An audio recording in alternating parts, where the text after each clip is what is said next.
All women are different, but they are all women. This video is androcentric from a men's point of view and is presented as opinion, commentary, and debate. Expressing opinions is not violence. These are ideas to challenge, question, and argue in public, because classical liberalism relies on the First Amendment for its dialectic. If you are a feminist, then consider this. If patriarchy truly existed as claimed, feminism could not. And if all men are trash and women are equal to men, then what are we to conclude? Women will die for their children. Men will die for their wives and children. And God chose to die for all mankind. Authority rolls up with responsibility. If this framing of facts offends you, click off to a cute cat video. Proceeding further will expose you to gamma bias and criticism directed at ideas, claims, institutions, not at any individual's virtue or dignity.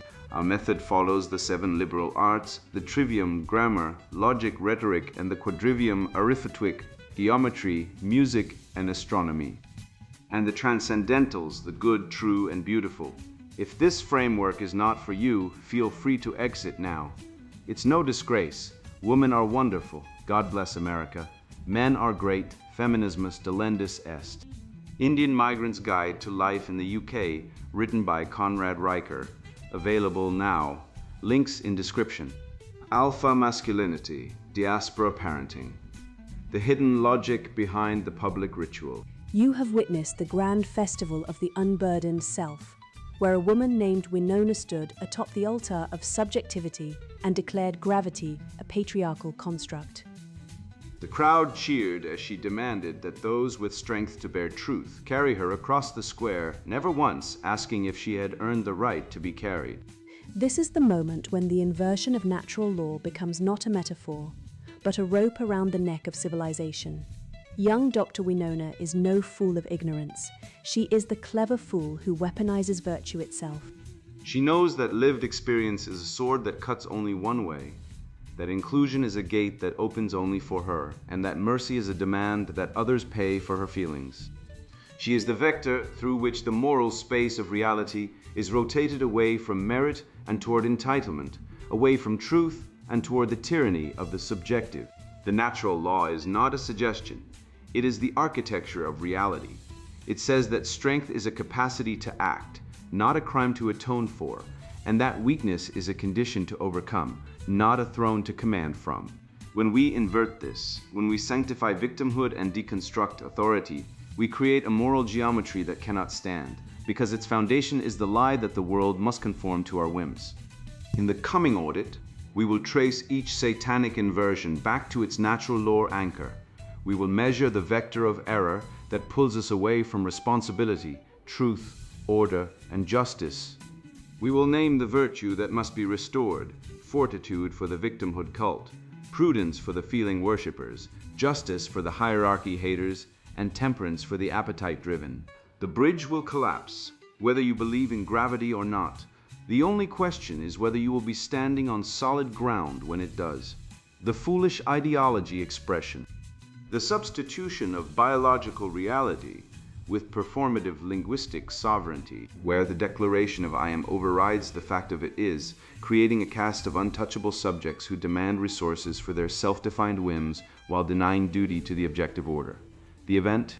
The grand festival of the unburdened self in the city of Logos, where the Council of Whimsy decrees that gravity is a patriarchal construct and that all citizens must be carried by those who have the strength to bear the weight of truth, regardless of whether they actually possess the strength. The fable, the rosaria of the hollow crown. In the ancient city of Logos, the bridges had stood for 1,000 years. They were built by men who understood stone and weight and the honest arithmetic of load and span. Every arch acknowledged gravity as a law, not a suggestion, not an insult, but a condition of reality to be honored by anyone who wished to cross a river without drowning. But the Council of Whimsy, which had grown fat on the labors of others and bored by the simplicity of truth, found these bridges offensive. Why, they asked, must every citizen cross under the same terms? Why must every arch obey the same physics? Is this not the tyranny of form over feeling? And from among them rose young Dr. Winona. She was not stupid. This was her tragedy. She was clever, articulate, draped in the borrowed vestments of compassion. She had studied every language except the one reality speaks. She could name 47 varieties of injustice, but could not change a wheel. She held the shimmering robes of lived experience about her like a queen's cloak and ascended the altar of subjectivity to address the mob. Brothers and sisters. She proclaimed, her voice trembling with practiced vulnerability. Gravity is a patriarchal construct. The crowd murmured. A few laughed nervously. But Winona pressed on, because she always pressed on. This was her one discipline. For too long, the strong have imposed their physics upon the weak. For too long, we have been told that what falls must have fallen. I ask you, says who, the same engineers who built these bridges, the same men who decided that stone must bear weight and that weight must obey law. They constructed gravity to construct their own supremacy. A mason in the crowd scratched his head. He wanted to say that he had never constructed gravity, that he had spent 30 years fighting it with mortar and muscle. But Winona had already moved past him, as ideologues always move past the men who hold things together. She announced the grand festival of the unburdened self. The decree was simple in the way catastrophic ideas are always simple. Those who were light of spirit need not walk. They would be carried by those who were heavy with guilt. Strength was redefined, not as the capacity to build, to lift, to defend, but as the capacity to carry another's weight without complaint. And weakness was reframed as moral elevation. The more you demanded to be carried, the more virtuous you became. The mob adored it. Who would not adore a philosophy that transforms appetite into justice? Who would refuse a religion where your desires are commandments and others' labor is your sacrament? The citizens who had always resented the walk now had a theological excuse to be carried. And the citizens who had always carried, out of duty, out of love, out of the stubborn masculine instinct to bear what must be borne, they looked at each other with the bewilderment of men who have just been informed that their sacrifice was in fact their sin. The carrying began. At first it was festive. Small people climbed onto broad backs. Women who had never lifted a stone placed themselves on the shoulders of men who had lifted them for decades. The Council of Whimsy handed out ribbons, lavender and gold, that read, "I am light of spirit," to anyone who demanded to be born. The ribbons multiplied, the walkers dwindled, and the carried were not light. They were heavy with grievance, swollen with entitlement, gorged on the doctrine that their comfort was others' command. Each one weighed more than they imagined, because self-pity is the densest substance known to man. The strong began to buckle. A blacksmith named Aldous, whose arms were like cables and whose back had carried an anvil for 20 years, bore 3 of the light of spirit upon his frame. His knees trembled. Sweat carved rivers through the dust on his face. He said nothing. Men of his kind rarely do, until the trembling became visible even to those riding on his back. Winona saw it. She did not offer to help carry. She did not thank him. She redefined him. "Behold," she declared, pointing at Aldous with the dramatic flourish of someone who has never been pointed at herself. He trembles. His body protests its privilege. The shaking is not exhaustion. It is guilt leaving the body. His discomfort is proof that the carrying is working. Aldous, being a man of few words and many virtues, attempted to explain that his trembling was lactic acid, not liberation. He tried to point at the bridge beneath their feet, the ancient honest bridge, and say, "The stones are cracking." Winona turned on him with the surgical cruelty of someone trained to punish dissent while calling it care. "Your lived experience of cracking stones," she said, placing the words lived experience in scare quotes so elaborate they were practically architectural, "is invalid. My lived experience is that this bridge is sound, and my experience outranks yours, because I have been marginalized by gravity itself." She said this without irony. She said this to a man whose grandfather had helped build the bridge. She said this while standing on the bridge, benefiting from its structural integrity, even as she denied the principles that made it stand. This is the architecture of every satanic inversion. The parasite denies the host even as it feeds. Aldous fell quiet, not because he was persuaded, because he had learned, the way men in captured institutions always learn, that speaking truth in a theater of unreason earns you not debate, but diagnosis. To object was to be fragile. To present evidence was to commit invalidation. To point at crumbling stone was to wield epistemic violence. So he carried. And the bridge groaned. More citizens climbed aboard. They heard the groaning and interpreted it as music, the sound of the old order dying, the patriarchy moaning its last. Winona handed out more ribbons. She composed slogans. She felt important. She had never felt important while building anything, so she had found a vocation in demanding things which required no skill except the refusal to be satisfied. A young apprentice named Theo, 17, quiet, with the honest confusion of someone raised on the principles of load-bearing reality, raised his hand. "Dr. Winona," he said. If gravity is a construct, why did my father's anvil fall when he dropped it? If feelings are facts, why do they contradict each other? If the strong must carry the weak, who decides who is weak? And if everyone decides for themselves, won't everyone be weak? The crowd shifted. These were dangerous questions, dangerous because they were simple. And simple questions are the executioners of complex lies. Winona did not answer them. She could not answer them. The doctrines of the unburdened self were designed to prevent such questions, not to survive them. So she deployed the only weapon an ideologue carries when logic fails. She named the questioner. Theo is centering himself, she announced. He is taking up space in a conversation that belongs to the carried. His demand for evidence is itself a form of gravity. The gravitational pull of patriarchal logic that insists the real is more real than the felt. Theo looked at his hands. He looked at the bridge. He looked at Aldous, whose spine was now curved like a question mark, 4 of the light of spirit stacked upon him like a tower of self-congratulation. "But the bridge is fine?" Winona said. It is fine because I experience it as fine. And if you experience it differently, your experience is contaminated by your positionality. Do you see? You cannot win. The architecture of my argument makes your disagreement proof of my argument. Your facts are my oppression. Your stone is my narrative. Theo saw it then, the trap that has no key, the cage built from circular reasoning, where the defendant's innocence is proof of guilt. He saw that Winona's philosophy was not a way of understanding the world, but a way of insulating herself from it. She had constructed a mirror and called it a window, and now she demanded that everyone else live in the reflection. The bridge collapsed. It did not collapse because of gravity as social construct. It collapsed because stone obeys physics, not feelings. It collapsed because 2,000 years of engineering knowledge cannot be voted away by a committee of people who have never built anything. It collapsed because reality does not negotiate. The carried fell. They fell just as hard as the carriers, harder, in fact, because they had spent years unlearning how to catch themselves. Their ribbons said light of spirit, but the ground did not read ribbons. The ground read mass times acceleration, and it answered everybody the same. The strong fell too, but they had fallen before. They knew the shape of the earth. They had calluses. They knew how to bleed and stand.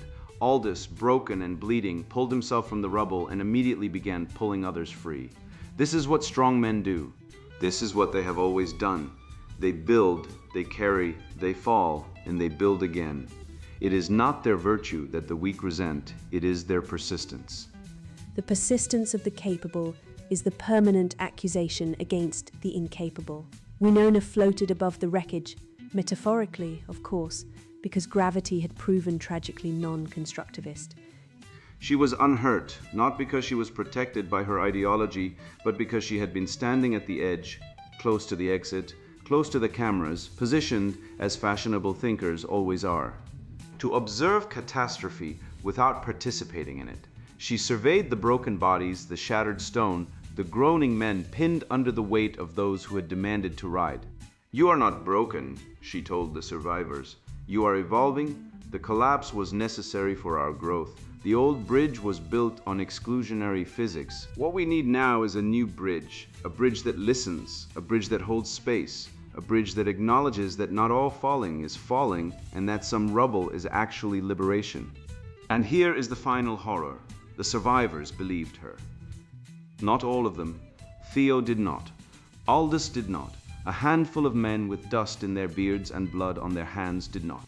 But the mob, the carried, the ribboned, the light of spirit. They needed to believe her, because the alternative was admitting that they had caused the collapse, and that admission required something they had abolished: shame. They had spent years declaring guilt a construct and personal responsibility a tool of oppression. Now, standing in the wreckage of their own theology, they had no faculty left to recognize their error. So they chanted Wynona's new slogan, "You are not weak, you are waiting to be empowered." And the rebuilding began. But it was not rebuilding. It was repetition, deeper in the rubble, higher in the delusion, closer to the next collapse. Winona sat on a block of fallen stone and waited to be praised.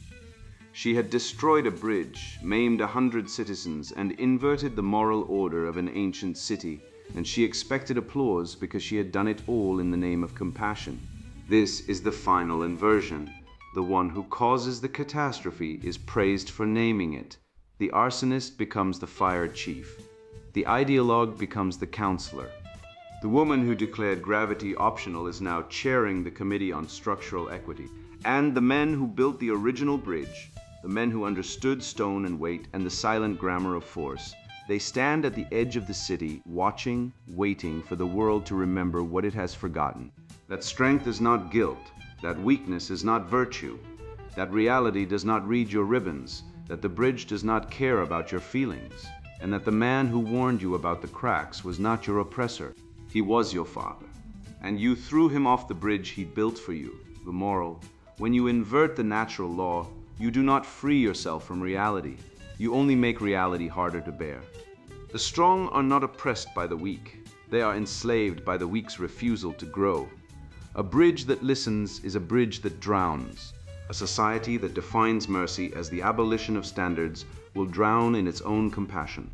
A people who elevate suffering above deeds, feelings above facts, and demands above duties will find, when the stones give way, that gravity was never their enemy, their ingratitude was. To restore the world, we must stop carrying the weight of our own whims and start bearing the weight of our own duties. We must define our terms by what is, not by what we feel. We must honor the builder above the complainer, the carrier above the carried, the truth-teller above the slogan maker. For the world is not a mirror of your soul. It is a place of work. And the men who know this, the quiet ones, the calloused ones, the ones who still check the stones while the Winonas of the world compose their next decree, they are not your patriarchy, they are your bridge. And you cannot walk on slogans. Natural law, origin point. The natural law is the objective order of reality, where form follows function and duty precedes privilege. It is the recognition that the world exists independently of our feelings, that strength is a capacity to act, that truth is correspondence to reality, and that justice is giving each their due based on merit and nature. When we invert this, when we say the weak are strong because they feel small, or that the burden of the strong is infinite because the weak are fragile, we create a moral geometry that collapses under its own weight. The natural law anchors us in the real. The satanic inversion anchors us in the imaginary. Moral space vectors. The sanctification of victimhood from merit and agency away from responsibility toward entitlement. Magnitude 9/10. Error. It claims that suffering confers moral superiority regardless of the cause or the victim's actions. It turns pain into a currency that buys obedience from the strong, decoupling reward from effort. Remedy: fortitude. The courage to bear one's own burdens and to judge others by their deeds, not their diagnoses. The tyranny of lived experience, from objective truth away from facts toward feelings. Magnitude 8/10. Error. It asserts that subjective perception is a higher form of knowledge than empirical evidence. If I feel it, it is true, even if it contradicts the stars. This destroys the common ground of discourse. Remedy: prudence. The ability to discern truth from feeling and to act based on what is real, not what is comfortable. The deconstruction of authority, from order and hierarchy away from structure toward chaos. Magnitude 7/10. Error. It views all hierarchy as oppression, ignoring that natural hierarchies, parent-child, teacher, student, leader, follower, are necessary for function. It demands equality of outcome without equality of capacity. Remedy, justice, giving each their due, recognizing that authority is a burden of service, not a privilege of power. The gamification of oppression, from universal human nature away from commonality toward fragmentation, magnitude 6/10. Era, it breaks humanity into infinite, mutually exclusive tribes, each claiming a unique, unfalsifiable grievance. This prevents collective action and creates a zero-sum game of status. Remedy, temperance, the moderation of self-interest in favor of the common good, recognizing our shared humanity. The inversion of strength, from power and capacity away from capability toward fragility, magnitude 10/10. Error, it defines the strong as oppressors and the weak as victims, regardless of context. It demands that the strong lower themselves to the level of the weak, rather than raising the weak to the level of the strong. Remedy, wisdom, understanding that strength is meant to be used for protection and provision, not for domination or submission. The cult of consent, from duty and covenant away from obligation toward volition, magnitude 5/10. Error, it reduces all relationships to contracts that can be dissolved at will, ignoring the deeper bonds of blood, tradition, and duty that hold society together. Remedy, fidelity, the commitment to keep one's word, even when it is difficult, honoring the bonds that transcend the self. Natural law vector audit, the natural law vector audit what the fable shows. The fable of the city of Logos depicts a civilization that, through a single catastrophic moral operation, managed to convince itself that the laws of physics were negotiable. This is not fantasy, this is diagnosis. Consider what Winona actually did. She did not deny that bridges exist. She did not deny that stone has weight. She denied that the weight means what it means. She performed a linguistic hijacking, sizing the vocabulary of justice, compassion, and inclusion, and welding it to the chassis of raw entitlement. The result was a moral system where the act of carrying someone who refuses to walk became justice, and the act of pointing out structural failure became violence. Let us run this through the trivium. Grammar, definition of terms. Winona redefined strength from its natural meaning, the capacity to act upon reality, to the capacity to carry another's burden without complaint. These are not synonyms. The first is an empirical claim measurable in force output. The second is a moral command disguised as a description. The equivocation is deliberate. If strength means endurance without complaint, then any complaint proves weakness, and any demand placed upon the strong becomes, by definition, their duty. The definition itself is the trap. Logic, test of consistency. If gravity is a social construct, then the bridge's collapse is either A, impossible, since constructs cannot produce physical consequences, or B, evidence that the construct is not a construct. Winona's theory is self-refuting in the precise technical sense. Its truth entails its falsehood. If her claim about gravity is true, the bridge cannot fall. The bridge fell, therefore her claim is false by her own premises. This is not a counter-argument, it is an execution. Rhetoric detection of persuasion mechanics. Winona does not argue from evidence, she argues from status. She ascends the altar of subjectivity, which is to say, she positions herself above the audience, both literally and figuratively, and deploys the vocabulary of compassion to trigger the crowd's moral anxiety. Her power is not logical coherence, but emotional blackmail. She makes disagreement feel cruel. The man who objects to being called weak for refusing to carry 3 people on his back is not refuted, he is shamed. This is rhetoric without logos, persuasion severed from truth, operating purely on the lever of social fear. The fable shows one thing with merciless clarity: when a civilization replaces what is true with who is most offended, the bridge collapses, not because the stone changes, but because the men who would have repaired it are too busy carrying people who insisted the cracks were decorative. Natural law as the origin point. Before we can measure how far Winona's ideology has drifted from sanity, we must establish where sanity is. Natural law is the recognition that reality has a given order that precedes human opinion.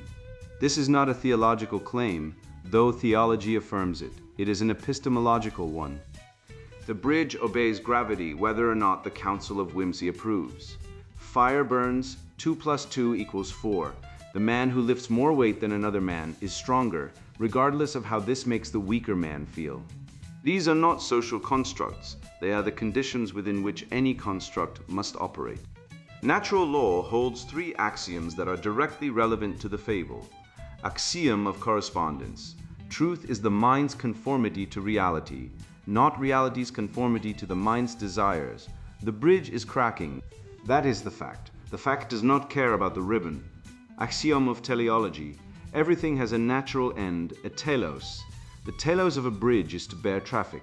The telos of strength is to build, protect, and provide. The telos of law is the common good. When you sever a thing from its telos, you do not liberate it. You break it. A bridge that does not bear weight is not a liberated bridge. It is rubble. An axiom of duty. Rights without duties are appetites with lawyers. The carried in the fable possess the right to be born, but bear no corresponding duty to walk, to build, to contribute, or even to be light. This is not justice. This is a caste system where one class serves and another consumes, and the serving class is told its service is its penance. The origin point, the moral coordinate 0.0, is the state where definitions correspond to reality, where cause produces effect, where duty and privilege are yoked together, and where the strong use their strength for its natural end rather than having it commandeered for someone else's vanity. Every inversion in the fable can be measured as a distance from this origin, and that distance is not metaphorical. It is the precise degree to which the ideology has severed itself from the conditions that make life possible. The inversion vectors, a vector has direction and magnitude. In moral space, the direction is away from natural law and toward the satanic inversion, the precise flipping of a virtue into its counterfeit. Each of the 6 inversions in the fable operates as a vector, pulling the soul and the city away from the origin point. Vector 1, the sanctification of victimhood, magnitude 9. Direction, away from responsibility toward entitlement. Winona's most devastating move was converting fragility into currency. The carried are not merely carried, they are morally superior for needing to be carried. Suffering, regardless of its cause, regardless of whether it was self-inflicted or chosen, confers moral authority. The more you suffer, or claim to suffer, the more the world owes you. The natural law holds that merit, effort, competence, contribution is the basis of just reward. The inversion holds that pain is the basis of just reward, but pain can be faked, exaggerated, and manufactured. Effort cannot, or at least is far harder to fake. This is why the pain-based system is irresistibly attractive to the dishonest. It rewards the precise vice, manipulation, that the merit-based system punishes. Damage destroys the incentive to overcome. If suffering pays better than effort, the rational response is to maximize suffering, or at least its theatrical presentation. The city fills with professional victims whose entire identity is their wound, and whose power depends on the wound never healing. Grammar check. Victim in natural law means one who has been wronged. In the inversion, it means one who demands service. These are not the same. A real victim seeks restoration. A professional victim seeks expansion of benefits of authority of the category itself. Vector 2, the tyranny of lived experience, magnitude 8. Direction, away from facts toward feelings. When Aldous the blacksmith points out that the bridge is breaking, Winona does not inspect the bridge. She invalidates him. His testimony, empirical, grounded, backed by 30 years of masonry, is dismissed because it contradicts her lived experience of the bridge being fine. This is the replacement of epistemology with autobiography. If truth is whatever I feel, then there is no truth, only competing biographies. And the biography that wins is not the most accurate, but the most urgent, the most wounded, the most impossible to question without being called cruel. Logic check. The claim "my lived experience is truth" is unfalsifiable. No evidence can contradict it because any contradiction is reclassified as invalidation. An unfalsifiable claim is not a truth claim. It is a theological claim, a dogma that demands faith and punishes heresy. Damage. destroys the common ground of discourse. When feelings are sovereign, conversation becomes warfare. The winner is not the one with the best argument, but the one with the most dramatic story and the loudest accusation. Vector 3, the deconstruction of authority, magnitude 7. Direction away from structure toward chaos. The Council of Whimsy did not merely question authority, it pathologized it. The mason who built the bridge is not a craftsman to be respected. He is an agent of patriarchal physics, imposing his standards upon a world that deserves to be free of constraints. Every hierarchy, from parent to child, from master to apprentice, from engineer to ideologue, is reframed as oppression. But hierarchy is not oppression, it is function. A bridge without an arch is a pile of stones. An army without a commander is a mob. A family without a father is, well, the statistics on that are available to anyone honest enough to read them. Damage eliminates the structures that transmit knowledge, discipline, and standards across generations. The apprentice can no longer learn from the master because the master's authority has been redefined as abuse. The result is a civilization of amateurs, each reinventing the wheel badly and calling their incompetence freedom. Vector 4, the gamification of oppression, magnitude 6. Direction away from common humanity toward tribal fragmentation. In the fable, the carried are not merely people who need help. They are a class, the light of spirit, set against the heavy with guilt. This is the grammar of critical theory. The world is divided into oppressor and oppressed, and every interaction is a skirmish in a zero-sum war. Natural law begins with the individual. Judge each person by their deeds. The inversion begins with the category, assign guilt or innocence based on group membership. The strong are guilty because they are strong. The weak are innocent because they are weak. No individual act can redeem the strong or condemn the weak. This is, by definition, prejudice, prejudgment without evidence. Damage makes brotherhood impossible. If every interaction is a power struggle, trust is treason. Men who should be allies are recast as enemies. The city cannot unite against the collapsing bridge because it is too busy conducting struggle sessions against the men who built it.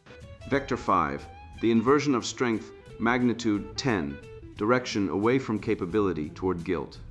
This is the master inversion, the one from which all others derive their force. In natural law, strength is good. It is the capacity to protect, to provide, to build, to defend the weak, so that the weak may become strong. Strength serves, it does not apologize. Winona's inversion turns this inside out. Strength becomes evidence of guilt. If you can carry, you must carry, and not just your share, but everyone's share forever, without complaint. And if you object, your objection is proof that you were never strong to begin with, just an oppressor who has been unmasked. The syllogism of the inversion runs. Premise 1, strength is the capacity to endure burden without complaint.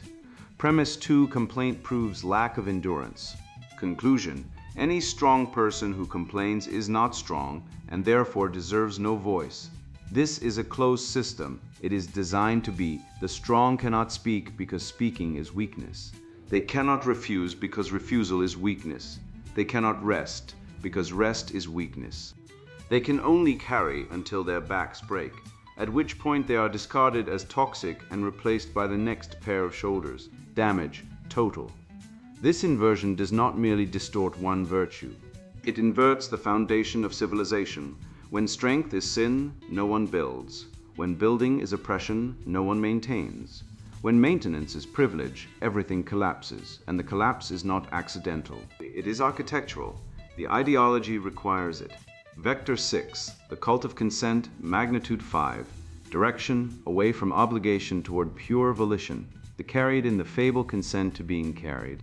The carriers consent to carrying, or rather, they are told that if they do not consent, they are weak and therefore sinners. But this consent is extracted under duress. It is the consent of the hostage, not the partner. Natural law recognizes covenant bonds that transcend the moment, that create duties not because we feel like them today, but because we pledge them. Marriage is a covenant, fatherhood is a covenant, citizenship is a covenant. The inversion replaces covenant with contract and contract with whim. Everything is negotiable. Nothing is sacred. The only sin is refusing to renegotiate. Damage dissolves the long bonds that make civilization possible. A world of pure consent is a world of pure atomization, billiard balls colliding, touching only at the moment of impact, bound to nothing and no one, magnitude as a measure of evil. Why is the inversion of strength rated 10 while the cult of consent rates 5? Because magnitude measures civilizational consequence. The deeper the inversion cuts into the foundations, the higher the number. The inversion of strength is a 10 because strength is the substrate of everything else. Every bridge, every wall, every law, every institution depends upon the capacities Winona pathologized. Invert this, and you do not merely get one bad policy. You get systemic collapse, the bridge falls, the army loses, the economy contracts, the birth rate drops, the lights go out. The sanctification of victimhood is a 9 because it inverts the moral incentive structure of the entire society. When victimhood pays better than competence, competence becomes the province of fools and saints, and there are not enough saints to keep the power grid running. The tyranny of lived experience is an 8 because it destroys the epistemological infrastructure, the shared commitment to evidence and logic that makes collective problem-solving possible. When facts are feelings, there is no bridge to inspect, because there is no standard by which inspection means anything. The lower magnitudes 5 to 7 are not less real, they are derivative. They depend on the higher inversions for their force. You cannot gamify oppression 6 without first sanctifying victimhood 9. You cannot deconstruct authority 7 without first inverting strength 10. The vectors are not parallel, they are architectural. The lower inversions are the rooms, the higher inversions are the load-bearing walls. Evil in this framework is not a mysterious dark force. It is measurable distance from reality. The further an ideology drifts from natural law, the more destruction it causes, not because reality is cruel, but because reality is. The ideology that denies gravity does not make gravity disappear. It makes the consequences of gravity surprising to the ideologue and catastrophic to the man who had to stand on the bridge. Virtues that bring the soul back to order. Each inversion has a remedy, not in the sense of a slogan, but in the classical sense of a habit of the soul that realigns the person with natural law. Fortitude answers the sanctification of victimhood. Fortitude is not merely the endurance of suffering. It is the refusal to weaponize suffering. The fortitudinous man bears his burden, does not demand that others carry it, and judges others by their deeds rather than their diagnoses.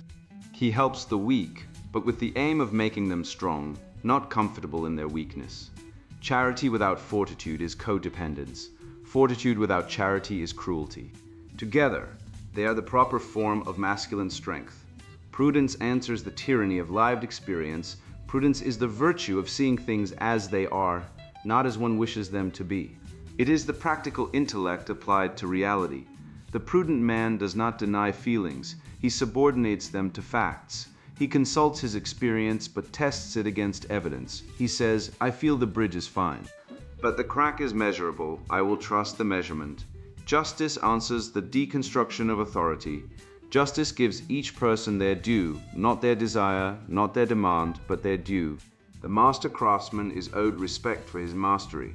The father is owed authority over his household. The builder is owed gratitude for his building. Justice does not flatten hierarchies. It rectifies them, ensuring that authority is exercised for service, not domination, and that obedience is given to legitimate authority, not to charismatic folly. Temperance answers the gamification of oppression.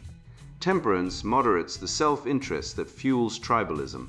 The temperate man does not see the world as a zero-sum struggle between identity groups. He sees individuals, each responsible for their own choices, each owed judgment by their own deeds. He refuses to join the mob, not because he lacks conviction, but because he knows the mob's appetite is infinite and its memory is short. Wisdom answers the inversion of strength. Wisdom is the highest corrective because the highest inversion requires it. Wisdom understands what strength is for, not for domination, not for apology, for use, in the service of the good, the true, and the beautiful. The wise man does not feel guilty for his strength. He does not flaunt it, he deploys it. He builds the bridge, he defends the city, he raises the children. And he does all of this, not because a Winona commanded him, but because his nature and his logos demand it. Fidelity answers the cult of consent. Fidelity is the virtue of keeping your word when it costs you. It is the refusal to treat every bond as a revocable contract.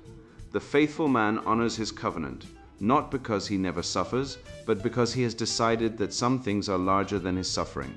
He stays, he builds, he endures. And in doing so, he creates the stability that makes all other virtues possible. These 6 virtues are not feelings, they are disciplines. They require practice, repetition, and the willingness to fail and begin again. They are the tools by which a man drags his soul back to the origin point, back to natural law, back to logos, back to the world as it actually is, the practical moral for men. Here is what the fable demands of you specifically, concretely, today. Stop accepting redefinitions that serve others at your expense. When someone tells you that strength means carrying my burden without complaint, your response should not be argument, it should be rejection. Say, strength is the capacity to act, I build, I protect.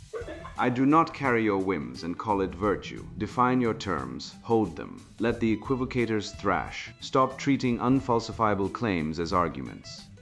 When someone says, my lived experience is truth, you are not in a conversation, you are in a hostage negotiation. The proper response is, your experience is data, one data point. I will weigh it against other data points.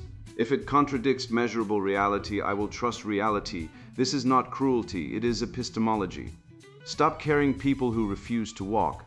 This is the hardest one because it cuts against every masculine instinct. Men are built to carry. Men want to carry. This is good, this is noble. But carrying someone who refuses to grow is not nobility. It is enabling you are not helping them. You are training them to depend on you, to resent you, and to demand more of you. True charity says, I will help you stand, but you must walk. And if you refuse, I will not become your beast of burden.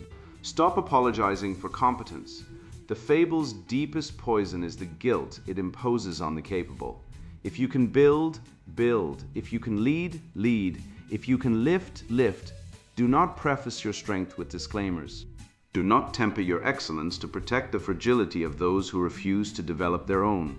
The bridge needs builders, not therapists. Stop confusing mercy with suicide. Mercy is real. It is a virtue. But mercy without truth is not mercy. It is capitulation, giving someone something they did not earn, do not deserve, and will not maintain is not compassion. It is the slow demolition of every standard that makes human life possible. True mercy says, I forgive your failure, now rise. False mercy says, I forgive your failure. Now stay down, and I will bring you everything you need forever at my expense, while you spit on me for not bringing it faster. Build new institutions. The Council of Whimsy will not reform itself. The Wynonas of the world will not voluntarily relinquish the altar of subjectivity. The bridge is already cracking. Your job is not to argue with the council. Your job is to build a new bridge, one that respects gravity, honors strength, demands duty, and serves the common good. This means forming associations with other men who understand natural law. It means creating families grounded in covenant, not contract. It means building businesses that hire on merit, schools that teach the trivium, and communities that reward contribution rather than complaint. Remember what you owe and to whom. You owe duty to your children, your wife if she honors her covenant, your parents if they honored theirs, your brothers if they stand with you, and your God. You owe nothing to the Wynonas of the world except the truth and the firm, unapologetic refusal to carry the weight of their fantasies. The bridge of Western civilization is cracking. The Wynonas are composing slogans. The council is handing out ribbons, and the men who built it, who maintained it, who carried it, are standing in the rubble, wondering whether anyone will let them do their work. The answer is, no one will let you. You must do it anyway, not because they deserve it, but because you are the kind of man who builds. And when the new bridge stands, strong, true, grounded in the laws that no council can repeal, the Wynonas will walk across it and claim they built it. Let them. The bridge does not care who takes credit. It only cares who understood gravity. Be the man who understood gravity. Be the man who built anyway. Be the man whose strength was not his shame, but his service. And when the collapse comes, as it always comes to those who deny reality, be the man who is already standing on solid ground, with his brothers beside him, building the next thing that lasts. That is the practical moral. That is the logos, that is the bridge, virtue guidelines. Define terms before using them. Strength is capacity, not guilt. Weakness is incapacity, not virtue. Test consistency. If gravity is a construct, why did the bridge break? If feelings are facts, why do they contradict? Restore duty. Privilege is the result of service, not the cause of identity. Embrace reality. The world is not a mirror of your soul, it is a place of work. Practice temperance. Do not demand more than you have earned. Exercise fortitude. Bear your own burdens and do not expect others to carry them. Seek wisdom. Judge by deeds, not by diagnosis. Maintain justice. Give each their due, based on merit and nature, not on mood. Moral. When you invert the natural law, you do not free yourself from reality, you only make reality harder to bear. The strong are not oppressed by the weak, they are enslaved by the weak's refusal to grow. To restore the world, we must stop carrying the weight of our own whims and start bearing the weight of our own duties. I have walked you through the city of Logos and shown you its festival of the unburdened self.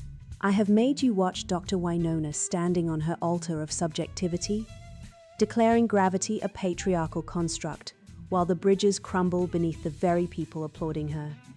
And I have shown you the rubble, the broken homes, the fatherless children, the emptied treasuries, the men taxed to fund their own replacement, the institutions that were once cathedrals of merit now converted into grievance courts where accusation is sacrament and defense is heresy. You have seen the inversion machine in its full mechanical horror. Now hear the moral plainly, because it is the only sentence in this entire essay that your grandchildren will need. When you invert the natural law, you do not free yourself from reality. You only make reality harder to bear. The strong are not oppressed by the weak. They are enslaved by the weak's refusal to grow. And every time a civilization agrees to carry the weight of someone else's whim, instead of demanding they carry their own duty, that civilization does not become more compassionate. It simply produces more people who refuse to walk. The natural law is the origin point, the fixed star, the axis around which all legitimate order rotates. It states what every honest man knows in his marrow. The world exists independently of your feelings about it. Form follows function. Duty precedes privilege. Truth is correspondence to reality, not the intensity of your conviction. Justice is giving each their due according to merit and nature, not according to how loudly they claim to suffer. Sex is real. Strength is capacity, not guilt. Weakness is incapacity, not virtue. Marriage is a covenant with a telos, not a contract with an exit ramp. Fatherhood is an office of nature and God, not a liability assigned by a family court. When a society aligns its laws and customs with these axioms, it flourishes. When it inverts them, when it calls mercy the suspension of consequence, when it calls equality the punishment of the competent, when it calls justice the redistribution of earned goods to unearned grievances, it signs its own death certificate and calls the autopsy a celebration of diversity. Here's the virtue I want you to practice today, not next week, not after you have finished reading and moved on to something easier. Practice fortitude. That is all. Fortitude. The courage to bear your own burdens and to judge others by their deeds rather than their diagnoses. Fortitude means you do not demand that the world validate your feelings. It means you do not ask to be carried when your legs work. It means you look at the Winonas of your own life, the HR officer, the ex-wife's lawyer, the DEI consultant, the ex-girlfriend who rewrites history, the friend who tells you that setting boundaries is toxic, and you say, with the calm certainty of a man who has aligned himself with reality, rather than against it, I will not carry your whiteness, your guilt, your grievance, or your fantasy. I will carry my duty. I will carry my children. I will carry my name. And I will let gravity do what gravity does to those who refuse to stand. The bridges will break. The crowns will hollow. The festivals will end. But the man who plants his feet on natural law and carries his own weight, that man does not need a festival. He is the festival.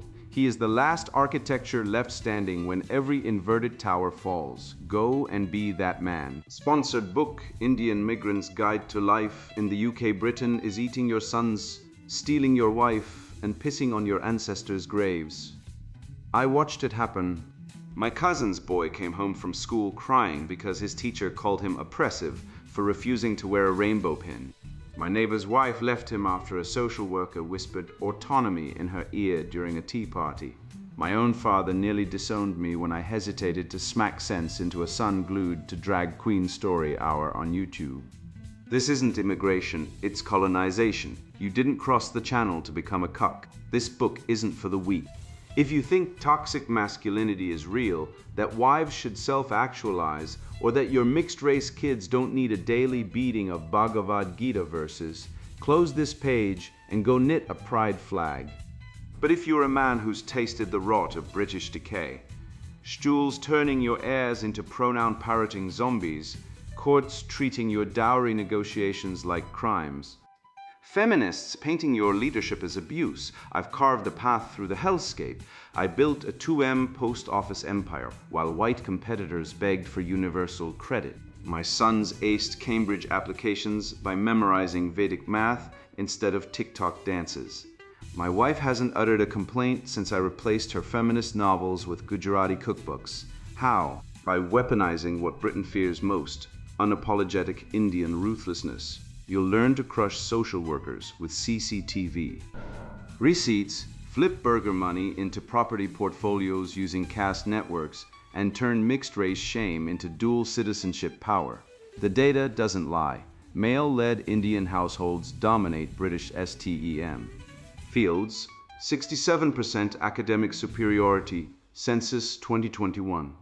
Sons raised on weightlifting and wage-earning outpace, inclusive classrooms, 78% STEM careers, UCAS 2023. Wives managed through strategic gifting, gold, not girl boss platitudes, / divorce rates by 42% ONS 2022. This isn't theory. It's trench warfare tested from Birmingham to Bradford. Warning, snowflakes will melt. We discuss bribing priests to sanctify CCTV surveillance, converting Christmas into Diwali revenue streams, and legally disowning sons who date white girls. You'll master tax loopholes that make HMRC. Weep and dowry contracts, even feminists can't crack. Your choice is simple. Keep letting British tolerance neuter your legacy, or grab this playbook and conquer. The Mughals didn't apologize for empire building. Neither will you.